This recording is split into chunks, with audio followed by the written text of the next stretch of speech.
The Great Hall of the Galactic Concordat was the most impressive room in the known universe.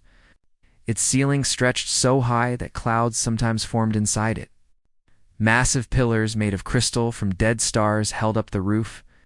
Representatives from 12 powerful alien species sat in floating chairs arranged in a perfect circle. They had ruled the galaxy for 40,000 years. They had never once doubted their right to do so. In the center of this magnificent room stood a small group of humans. They looked tiny and fragile compared to the aliens around them. Some of the alien representatives had scales that could stop bullets. Others had minds that could calculate faster than any computer. A few were so old that they remembered when humans were still living in caves on their little blue planet. Ambassador Vextheri of the Zorvani hegemony looked down at the humans with something close to pity. His species had 4 arms, skin like polished metal, and eyes that glowed with a soft purple light. He was considered handsome by Zorvani standards, and he knew it. More importantly, he was powerful. His family had helped write the laws that govern the galaxy. Today he had been given a simple task. He was to inform the humans that their outer colonies in the Kepler belt were being taken away. The Concordat had decided that humans were not using the space properly. Other species needed room to grow.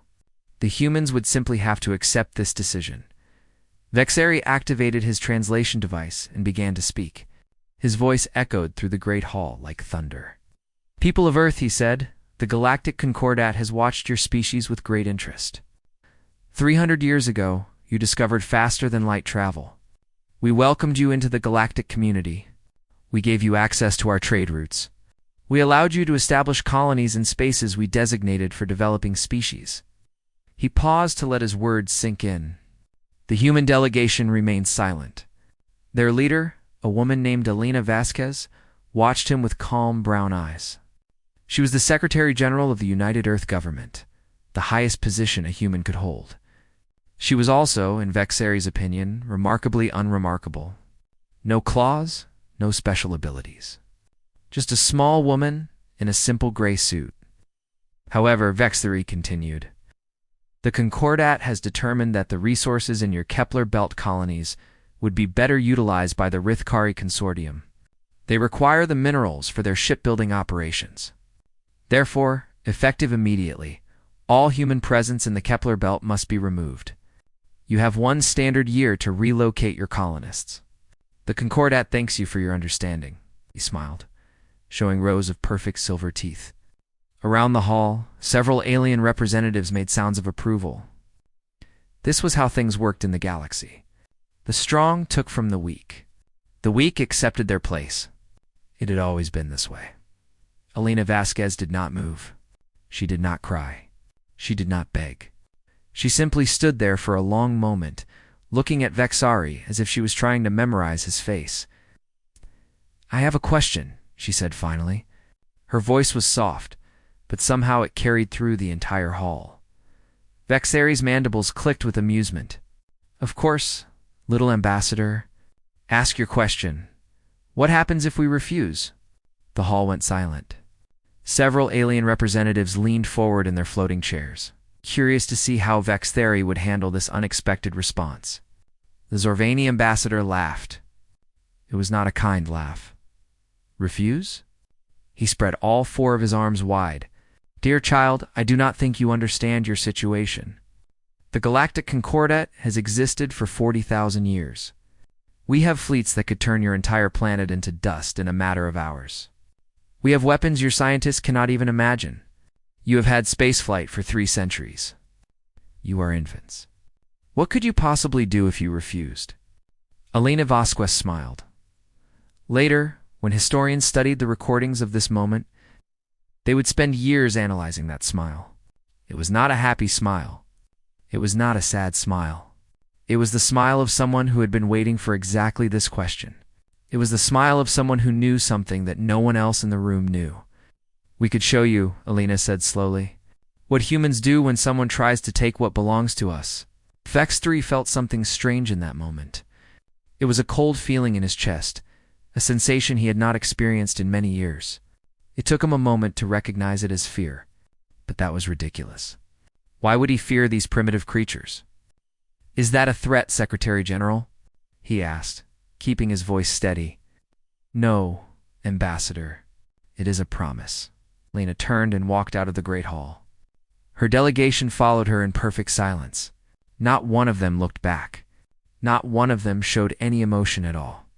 They simply left, as if the most powerful gathering in the galaxy meant nothing to them. For a moment, no one spoke. Then, the Rithkari representative made a harsh barking sound that passed for laughter among his species. "Well," he said, "that was entertaining. I suppose we should prepare for whatever pathetic resistance they attempt." The other representatives joined in the laughter. The humans would send angry messages. Perhaps they would try to fight with their tiny fleet. It would be sad, really. Almost tragic. But in the end, they would learn their place, just like every other young species before them. 3 days later, the laughter stopped. It started with the communication networks. Human ships, stations, and colonies across 12 star systems went dark at exactly the same moment. Every beacon, every signal, every transmission simply stopped. It was as if someone had flipped a switch and turned off humanity's entire presence in the galaxy. At first, the Concordat assumed this was a technical problem. Then they sent scout ships to investigate. The scouts found the human colonies empty. Not destroyed. Not abandoned in panic. Empty. As if the humans had packed up everything they owned and simply walked away. Every piece of technology had been taken apart.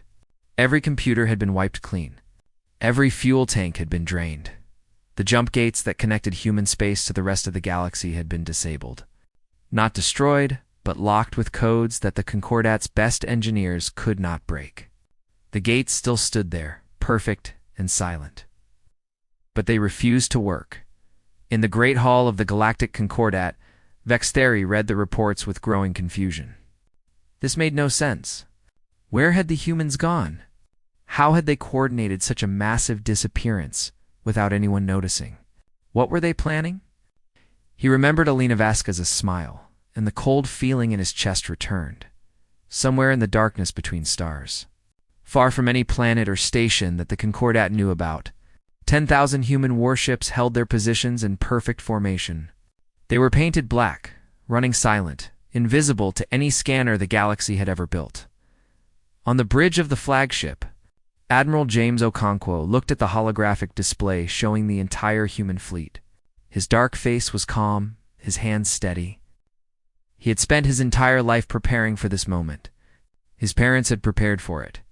His grandparents had prepared for it. For 300 years, while the galaxy had laughed at humanity, his people had been building, planning, and waiting. The Admiral smiled. It was the same smile Alina Vasquez had shown in the Great Hall. "Send the first message," he said quietly. "Let them know that humanity has not disappeared. Let them know that we have simply stopped pretending to be weak." The war had begun. But it would not be the kind of war the galaxy expected. It would be something entirely new. Something that would change everything, and the galaxy would never laugh at. Earth again? 6 months had passed since the humans disappeared, and the galaxy had grown comfortable again. The initial panic had faded. The Concordat's leaders had decided that the humans must have fled in terror. Perhaps they had found some distant corner of the galaxy to hide in. Perhaps they had simply given up. Either way, they were no longer a concern. The Zorvani hegemony wasted no time in claiming the Kepler belt. Commander Rethvel led the third fleet into what had once been human territory, expecting to find abandoned buildings and empty mining stations. What he found instead made him question everything he thought he knew. About the primitive species from Earth, the colonies were indeed empty. But they had not been abandoned in fear. They had been cleaned. Every single piece of human technology had been carefully removed. Every computer system had been wiped so thoroughly that not a single byte of data remained. The humans had even taken the wiring from inside the walls. They had drained the fuel from emergency generators. They had removed the filters from air recycling systems. It was not the work of people running away. It was the work of people who did not want to leave anything behind that could be useful to their enemies. Rethvel walked through an empty human apartment on one of the colony stations. The walls were bare. The floors were clean. There was no sign that anyone had ever lived here except for one thing. On the kitchen counter, someone had left a small note written in the Zorvani language. "Thank you for motivating us," the note said. "We needed a reason to stop pretending." Rethval crumpled the note in his fist. His scales turned dark red with anger. Who did these creatures think they were? The real problems began a week later. The jump gates that connected the galaxy were ancient technology. It's built long before any current species had achieved spaceflight. No one really understood how they worked. The Concordat simply maintained them and used them. When humans had first entered the galactic community, they had been given access to certain gates as a gesture of goodwill. Now those gates were locked. The Concordat's engineers had been working for months to break the encryption that the humans had installed. They had made no progress. The codes were unlike anything they had ever seen. Some engineers quietly admitted that the encryption seemed to be based on mathematical principles that the Concordat had not yet discovered. This was impossible. Of course, humans were primitive. Everyone knew that. But the locked gates remained locked, and no one could explain how.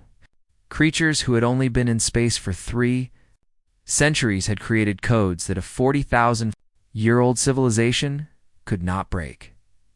Then, the messages started. Commander Rethval received the first one while his fleet was stationed above a former human mining colony. His communications officer called him to the bridge with a trembling voice. On the main screen, there was a simple image of Earth's moon floating against the black emptiness of space. Below the image were coordinates. "What is this?" Rethval demanded. "We do not know, Commander. It appeared on our screens without any warning. We cannot trace where it came from." Rethval studied the coordinates. They pointed to a location in empty space, far from any star or planet. His instincts told him it was a trap. His curiosity told him he needed to know what was there. He sent 3 scout ships to investigate. They found a single human probe floating alone in the darkness. The probe was broadcasting one message in every language known to the galaxy. The message was simple: "You took our homes. We are taking your confidence." The scout ships tried to capture the probe for study. The moment they got close, it exploded. Not with enough force to damage the ships, but with enough force to destroy itself completely. The humans had left nothing to analyze. Over the following weeks, the galaxy began to experience strange problems. Navigation systems started giving wrong directions. Ships would jump through gates expecting to arrive at one location and find themselves somewhere else entirely. Trade routes that had worked perfectly for thousands of years suddenly became unreliable. Supply ships carrying food to military outposts would arrive at empty coordinates. The outposts they were supposed to reach had been secretly relocated to different positions without anyone knowing how or when. Nothing was destroyed. Nothing was damaged. Everything was simply wrong. The Concordat's military leaders held emergency meetings. They demanded answers from their intelligence agencies. The agencies reported the same terrifying conclusion. They had no idea where the human fleet was. They had no idea how large it was. They had no idea what the humans were planning to do next. This was not how war was supposed to work. War meant 2 fleets meeting in space and firing weapons at each other until one side was destroyed. War meant clear battles with clear winners. What the humans were doing was something different, something that the Concordat had no name for. Fear began to spread. Rumors traveled from planet to planet. Some said the humans had developed technology that made them invisible. Others claimed the humans had found allies among species the Concordat did not know about. A few whispered that the humans had never been primitive at all, that their weakness had been a disguise worn for 300 years. On a Zorvani colony world, a politician gave a speech dismissing these rumors. He called the humans cowards who were hiding instead of fighting. That night, someone painted a human flag on the wall of his house. Security cameras showed nothing. Guards saw nothing. But in the morning, the flag was there, and beneath it was written a simple sentence: "We are everywhere. We see everything. You cannot find us, but we can always find you." The politician resigned the next day. He never gave another public speech. in the darkness between stars, Admiral James Okonkwo watched reports of the chaos spreading across Concordat space. His fleet remained hidden, waiting for the right moment. Around him, 10,000 ships full of patient, determined humans held their positions in perfect silence. "Sir," one of his officers said, "the Concordat is assembling a massive fleet. 40,000 ships from 12 species. They intend to hunt us down." Okonkwo nodded slowly. He had expected this. In fact, he had planned for it. "Let them come," he said. "They still think this is going to be a traditional war. They still think we are going to line up our ships and fight them in open space. They have no idea what kind of war we are actually fighting." The officer looked uncertain. "And what kind of war is that, Admiral?" Okonkwo turned to look at the stars outside his window. Somewhere out there, the most powerful military force in galactic history was gathering to destroy humanity. They had more ships, more weapons, more soldiers, and more experience than Earth could ever hope to match. But they did not understand humans. They did not understand what 300 years of being laughed at and ignored had done to the human spirit. They did not understand that humans had been watching, learning, and preparing the entire time. "We are fighting a war of embarrassment," Okonkwo said quietly. "We are going to show the galaxy that all their power means nothing. We are going to prove that they cannot find us, cannot stop us, and cannot protect themselves from us. We are not going to destroy their fleet. We are going to destroy their belief that they are superior," smiled his grandfather's smile, the one that had been passed down through generations of Okonkwos who had served in Earth's military. "Fear is the first weapon," he said. "Confusion is the second. When your enemy does not know where you are or what you are planning, they become their own worst enemy. The Concordat will tear itself apart trying to find us. All we have to do is wait and watch." Outside the window, the stars burned cold and distant. Somewhere among them, the greatest military force in history was searching for an enemy they would never find. And humanity waited in the shadows, patient and ready, preparing to teach the galaxy a lesson it would never forget. The real war was about to begin. The Concordat's response to the human threat was the largest military gathering in galactic history. 40,000 warships from 12 different species assembled in the Vorthon Nebula. Their combined firepower could destroy 100 planets. Their crews numbered in the billions. Their commanders were veterans of conflicts that had lasted longer than human. Civilization had existed. Admiral Zethkai of the Zorvani hegemony was given command of this mighty force.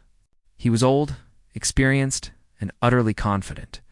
He had fought in 17 wars and had never lost a single battle.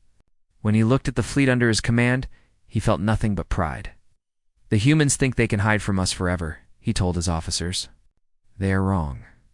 We will find them, and we will crush them. This war will be over within a month." His officers agreed with enthusiasm. How could they not? They had more ships than the humans had ever built. They had weapons that could crack moons. They had technology that humans could not even understand. What they did not have was any idea what was about to happen. The first incident occurred aboard Zethkai's flagship, the Eternal Dominion. It was the largest and most powerful ship in the Zorvani fleet. A massive vessel that stretched for 3 kilometers and carried enough weapons to destroy a small planet. Admiral Zethkai had made it his home for 40 years. He woke one morning to find that everything in his private quarters had been changed. His bed was gone. In its place was a small human sleeping pad decorated with pictures of cartoon animals. His desk had been replaced with a tiny table sized for a human child. His weapons, his medals, his family photographs.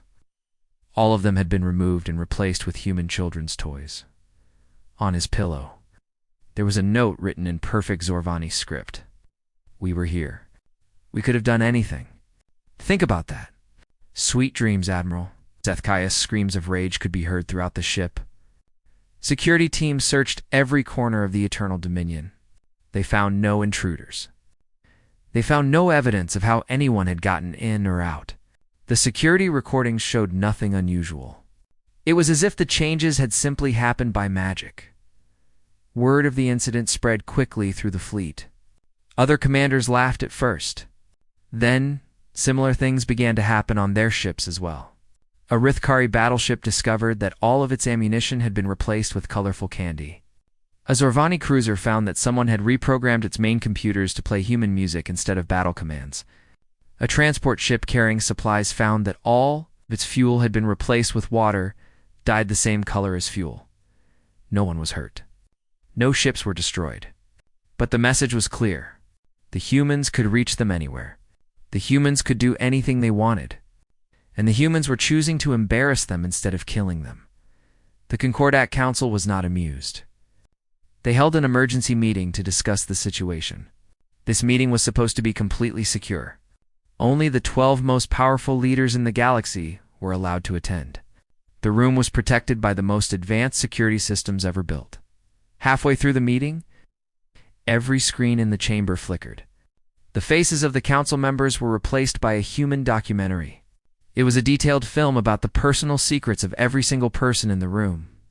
Affairs, lies, hidden crimes, embarrassing moments, all of it was shown in perfect detail.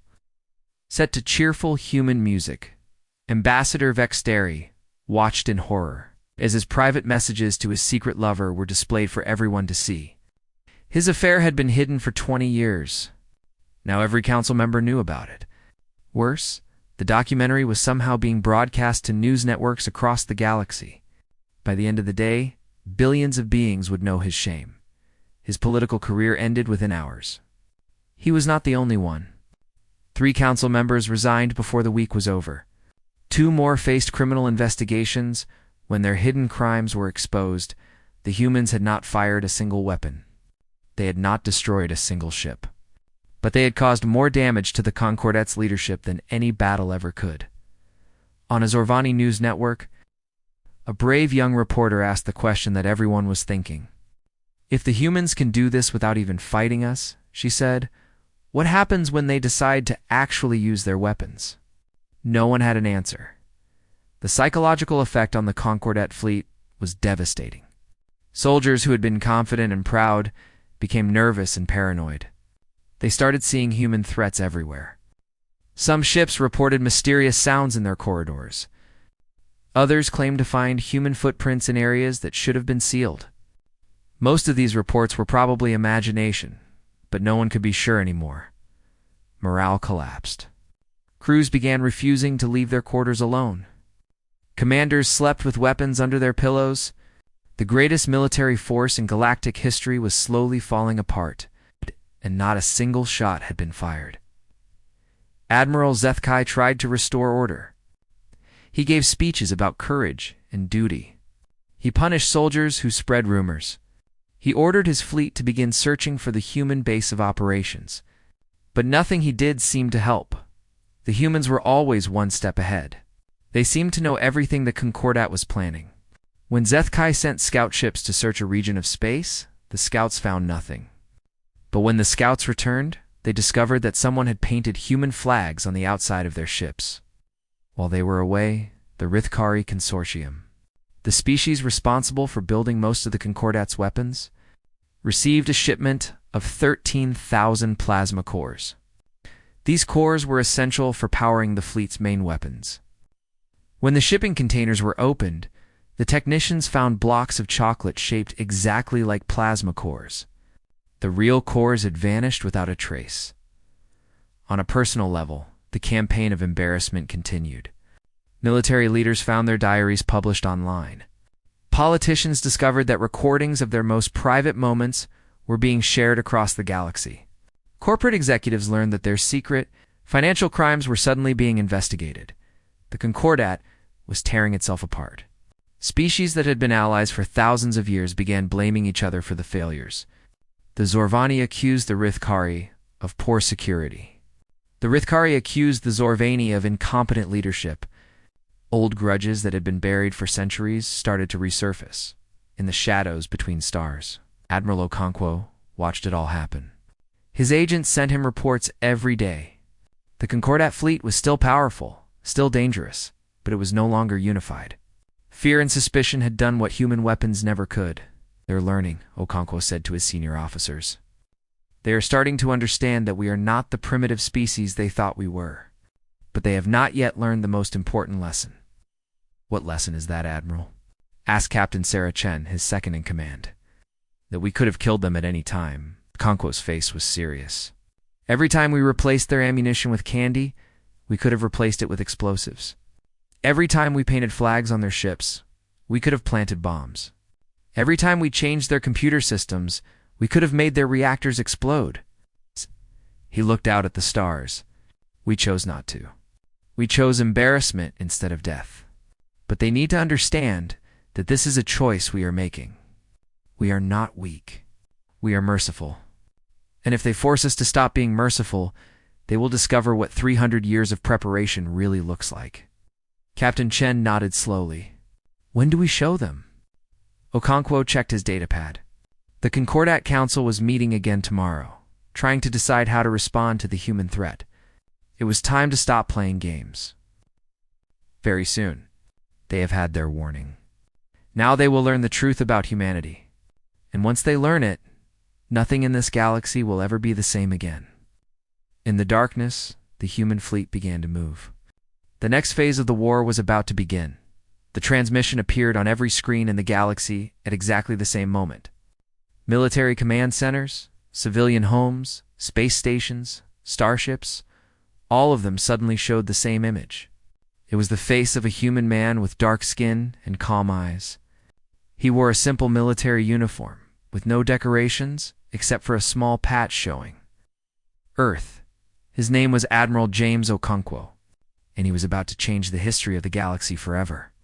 My name is James Okonkwo, he began, speaking in a voice that was quiet but somehow impossible to ignore. I am the commander of the United Earth Defense Force. For the past year, you have been wondering where humanity went. You have been searching for our fleet. You have been trying to understand what we are planning. Today, I am going to answer all of your questions. Across the galaxy, billions of beings stopped what they were doing and watched. In the Great Hall of the Concordat, the council members sat in frozen silence.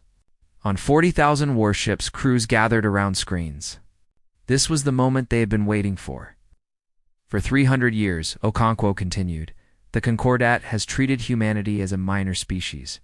You looked at us and saw primitive creatures who had barely learned to travel between stars. You laughed at our small ships. You ignored our requests for equal treatment. You took our colonies whenever you wanted them. You believed that we were nothing. He paused, and something changed in his eyes. The calmness remained, but beneath it, there was something else. Something dangerous? You were wrong. The screen changed to show a star map. It was a map of the entire galaxy, with thousands of dots marking various locations. The Concordat leaders recognized some of these locations immediately. Military bases, shipyards, government buildings, communication centers.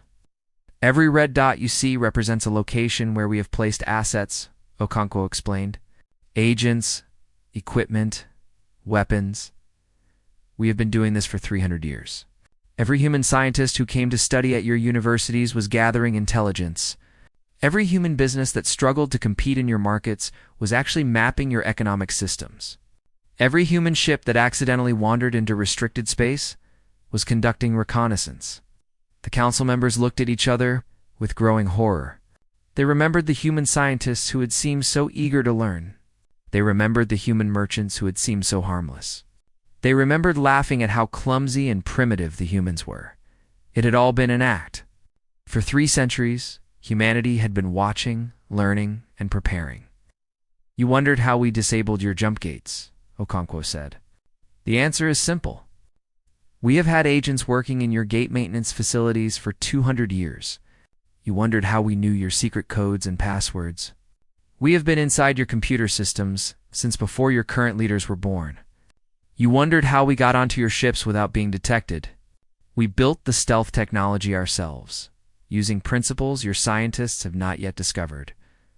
The map changed again. Now it showed the locations of water treatment plants, food production centers, medical supply warehouses, and power generation stations throughout Concordat space. This is what you should really be worried about, Okonkwo said. We do not need to destroy your fleet. We do not need to win battles. We simply need to cut off your supplies. Your ships cannot fly without fuel. Your soldiers cannot fight without food. Your planets cannot survive without power and water." He leaned forward, and his voice became harder.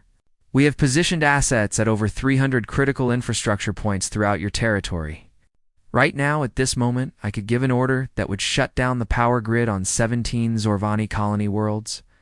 I could contaminate the water supply on the Rithkari homeworld. I could stop all food shipments to your military bases for the next 6 months." Silence hung over the galaxy. In military command centers, officers looked at their defensive systems with new fear.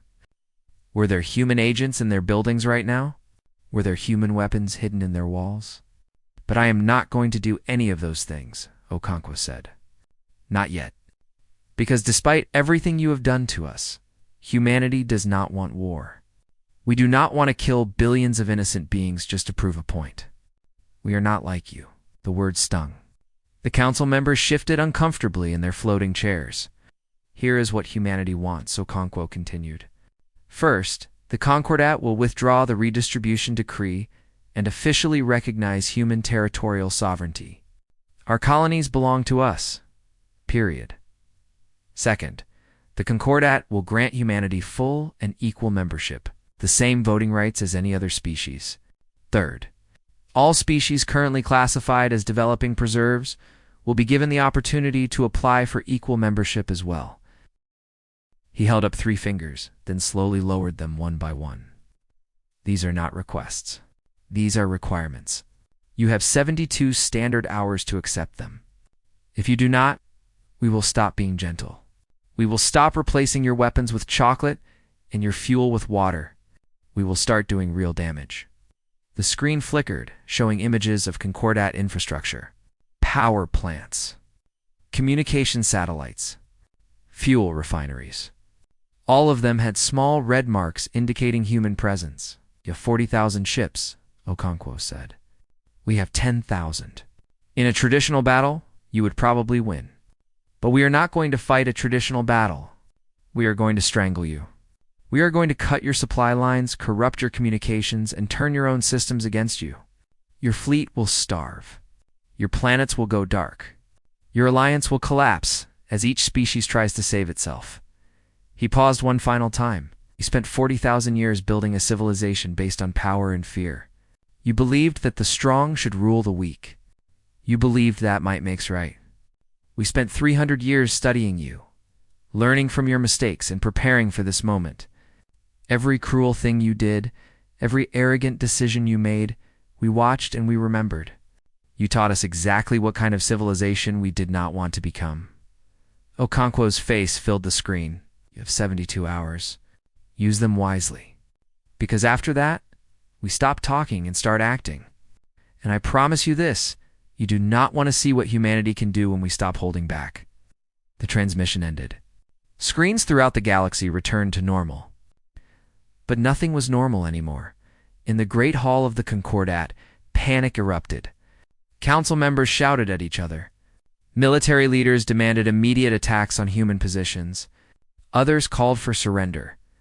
No one could agree on anything. Ambassador Vexeri, still present, despite his ruined career, sat quietly and thought about Elena Vasquez's smile. He had asked her what humans could possibly do. Now he knew the answer. And he realized, with a cold feeling in his heart, that the Concordat had already lost. The only question was whether they would be smart enough to admit it, before humanity made them pay the price for their arrogance. On the bridge of his hidden flagship, Admiral Okonkwo turned off the broadcast equipment and looked at his officers. "Now we wait," he said simply. 72 hours. Let us see if they are wise enough to choose peace. If not, he shrugged. We have been preparing for 300 years. We can wait a little longer to finish what they started. Captain Chen nodded. And if they attack us directly? Okonkwo smiled. It was not a kind smile. Then we show them why humanity is not a species to be underestimated. We show them what we really built during those 300 years when they were laughing at us. We show them what happens when you back humans into a corner. Outside the window, the stars burned cold and distant. Somewhere among them, The Concordat was scrambling to respond to a threat they had never imagined, and humanity waited, patient and ready, counting down the hours until the galaxy's future would be decided.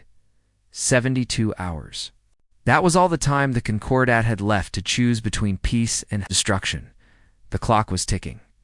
The 72 hours passed slowly. Throughout Concordat space, governments argued and debated. Military commanders demanded war. Civilian leaders called for peace. Religious authorities prayed for guidance.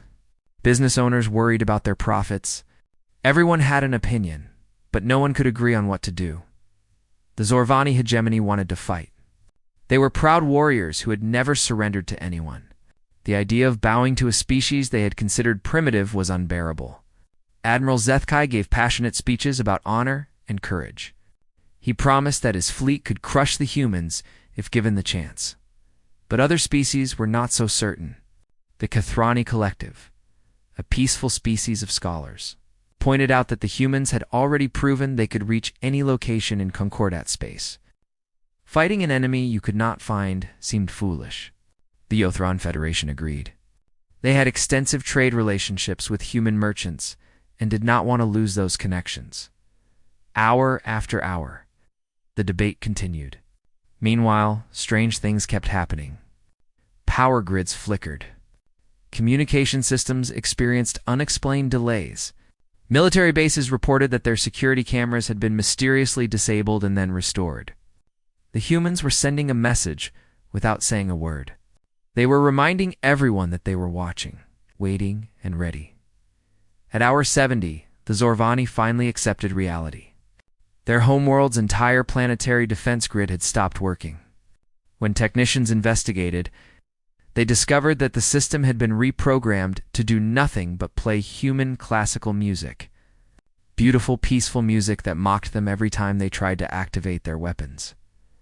If the humans could do this to the most heavily defended planet in Zorvani space, they could do it anywhere. Admiral Zethkai looked at the useless defense grid and finally understood. This war could not be won. Not by strength. Not by numbers. Not by anything the Concordat had. The vote was held at hour 71. 11 of the 12 Concordat species voted to accept humanity's terms. Only the Zorvani held out, their pride refusing to let them surrender. Then the music started playing through every speaker on their homeworld, and their representative changed his vote. The terms were accepted, unanimously. Secretary General Elena Vasquez returned to the Great Hall of the Galactic Concordat 1 year after she had left it in silence. She wore the same simple gray suit. Her face showed no emotion as she walked to the center of the room, where Ambassador Vexeri had once delivered his ultimatum. The hall looked different now. The floating chairs had been rearranged to form a circle of equals. No species sat higher than any other. The crystal pillars still stretched toward the ceiling, but they no longer felt so intimidating. They were just pillars now, just stone and light. The Treaty of Soul was a long document. It did more than just restore human territories. It completely restructured the Galactic Concordat.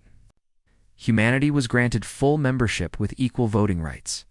The concept of developing preserves was abolished. 17 other species that had been classified as primitive were invited to apply for membership. Trade agreements were rewritten to be fair to all parties. Military alliances were restructured to prevent any single species from dominating others. A new council was formed where every voice would be heard, not just the voices of the powerful. When the signing ceremony was complete, a Rithkar journalist approached Elena Vasquez with a question that had been bothering him since the crisis began. "Secretary General," he said, "humanity clearly had the ability to conquer the Concordat. Your fleet could have destroyed our infrastructure and brought us to our knees. Why did you choose this path instead? Why offer peace when you could have had victory?" Elena considered the question for a long moment before answering. "Conquest is expensive," she said. "Empires require constant maintenance. They breed resentment and rebellion. They collapse under their own weight eventually. We have studied your history. We have seen how every great empire in this galaxy has risen and fallen. We did not want to repeat those mistakes." She paused, looking around the great hall at the representatives of 12 species who had once laughed at humanity. We never wanted to rule you. We just wanted you to stop trying to rule us. We wanted respect.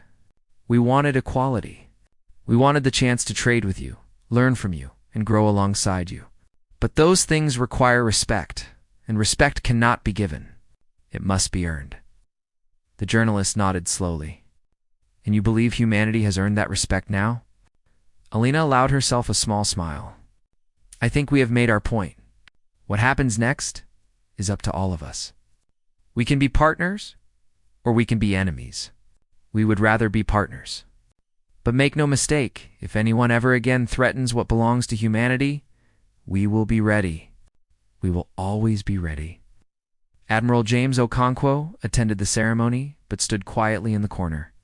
He had never been comfortable with politics and speeches. He was a military man. His job was to protect Earth and its people. Now that job was done, at least for the moment, the new Zorvani ambassador approached him cautiously. He was a young man named Vethkel, chosen to replace the disgraced representatives of the old regime. His purple eyes were humble as he faced the human admiral. I have a question, Vethkel said, if you are willing to answer it. Okonkwo nodded. Ask, how did you do it? How did a species so young accomplish something that should have been impossible? We have been in space for 40,000 years. You have been in space for 300. How did you prepare for this without anyone noticing? Okonkwo thought about his grandfather, who had served in the first human fleet. He thought about his grandmother, who had worked as a spy in Zorvani diplomatic circles. He thought about generations of humans who had watched, learned, and prepared while the galaxy ignored them. You saw us as children, Okonkwo said finally. That was your mistake. Children watch everything. Children learn everything. Children remember everything that happens to them. Every time you laughed at us, we remembered. Every time you cheated us, we learned. Every time you told us we were primitive, we used that as motivation to become stronger. He looked at the young ambassador with eyes that held no anger, only truth.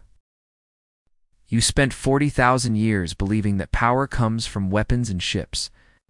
We spent 300 years learning that power comes from knowledge and patience. We studied your weaknesses. We mapped your systems. We built networks that you never saw. And when the time came, we used everything we had learned to show you that size and age do not matter as much as you thought they did. Vethkel was silent for a long moment. Will you teach us? He asked finally. Will humans share what they have learned? Okonkwo smiled.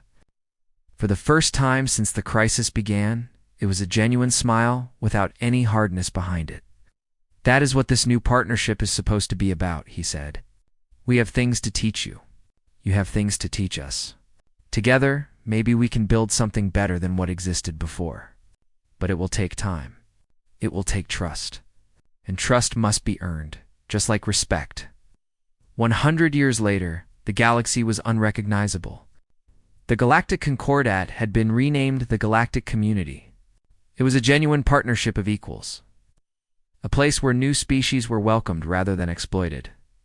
Human culture had spread across the stars.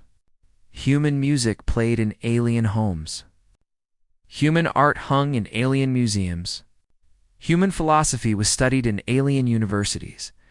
But the exchange went both ways. Human children grew up learning alien languages and traditions. Human scientists collaborated with alien researchers on projects that would have been impossible for any single species. Young Zorvani students learned about the human gambit in their history classes. They studied how their ancestors had underestimated a small species from a tiny planet, and how that mistake had changed everything. The lesson was clear. Never judge others by their appearance or their age. Never assume that strength is the only form of power. Never laugh at those who seem weaker than you. On Earth. In a small museum dedicated to the events of a century ago, Elena Vasquez's simple gray suit hung in a glass case. She had lived to see the beginning of the new era, but had passed away peacefully at the age of 92. Her funeral had been attended by representatives from every species in the galaxy. Beside the suit was a plaque bearing the words that had become humanity's unofficial motto. They had first been spoken by Elena herself during the treaty signing ceremony.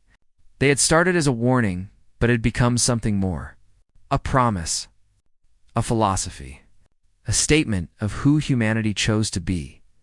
The words read, "We would rather be your friends, but we will always be ready to be your equals." As visitors from across the galaxy came to see the suit and read those words, many of them left with tears in their eyes. Not tears of sadness, but tears of hope.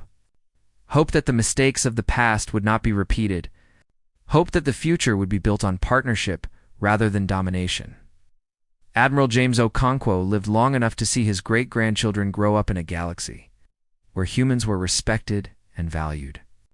He died surrounded by family, both human and alien. His last words spoken to his youngest great-granddaughter were simple. "Never let them make you feel small," he said. "No matter who you are or where you come from, you have value. You have worth. And if anyone ever tries to tell you otherwise, remember what we did.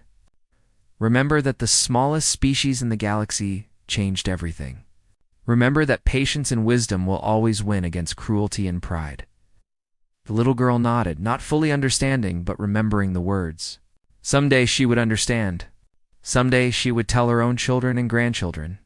The story would be passed down through generations. A reminder of what humanity had accomplished and what they stood for. The galaxy had learned its lesson. Earth had struck back, not with weapons of destruction, but with patience, intelligence, and the determination to be treated as equals. And in the end, that had been enough. It had been more than enough. It had been everything.